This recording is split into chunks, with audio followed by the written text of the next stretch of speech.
যদি তোমরা মৃত্যুবরণ করো চাঁদাবাজি করে, সন্ত্রাসী করো, কবরের উপরে কিও আমরা লিখে দিব এই হলো চাঁদাবাজ, এই হলো সন্ত্রাস, এই হলো দুর্নীতিবাজ। যেভাবে মীর জাফরের উপর কবরের উপরে লিখে দেওয়া হয়েছে। অনেক সহযোদ্ধা পৃথিবীতে এখনো বেঁচে আছে যারা চাঁদাবাজ, সন্ত্রাস, দুর্নীতিবাজ। আপনারা মনে করবেন যে এক উসমান হাদি চলে গিয়েছে, আপনারা খুব আরামে থাকবেন, লাভ নাই। হাজার হাজার লাখ লাখ বাংলাদেশে উসমান হাদি তৈরি হয়েছে, যারা আপনাদের শুধু ঘুম নয়, আপনারা যদি জেগে থাকেন আপনাদের জাগনাও তারা হারাম করে দিবে ইনশাআল্লাহ। যদি তোমরা মৃত্যুবরণ করো চাঁদাবাজি করে, সন্ত্রাসী করো, কবরের উপরে কিও আমরা লিখে দিব এই হলো চাঁদাবাজ, এই হলো সন্ত্রাস, এই হলো দুর্নীতিবাজ।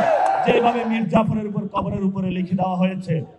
শেষ কথা, নির্বাচন কমিশন তারা ইলেকশনে গোল দেওয়ার চেষ্টা করতেছে, সিলেকশনের নামে তারেক রহমানকে আনার চেষ্টা করতেছে, এবং গতকালকে নেক্কারজনকভাবে মিডিয়া ভাইদের উপরে হামলা হলো।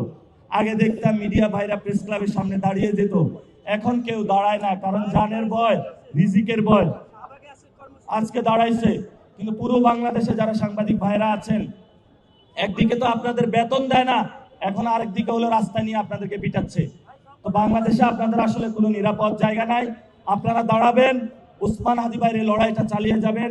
আজকের যারা প্রোগ্রাম আয়োজন করেছেন এবং এখানে বিশিষ্ট অনেক ব্যক্তিবর্গ রয়েছেন, রাজনীতিবিদ রয়েছেন এবং ডাকসুর নেতৃবৃন্দ রয়েছেন, সকলকে ধন্যবাদ।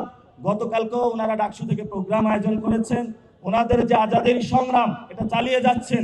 আমাদের কর্তব্য হলো ভাইদের সাথে থেকে আজাদির সংগ্রাম চালিয়ে যাওয়া, এবং রাজপথে যদি কোনো ভাই আক্রান্ত হয় আমরা ইনশাআল্লাহ বুকে আগলে রেখে তাদেরকে রক্ষা করব। ইনকিলাব মঞ্চের ভাইরা, আপনাদের ভয় নাই, পুরো বাংলাদেশ আপনাদের আসে।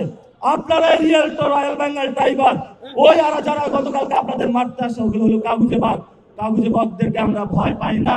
ইনশাআল্লাহ আমাদের এই যাত্রা অব্যাহত থাকবে। সবাইকে ধন্যবাদ।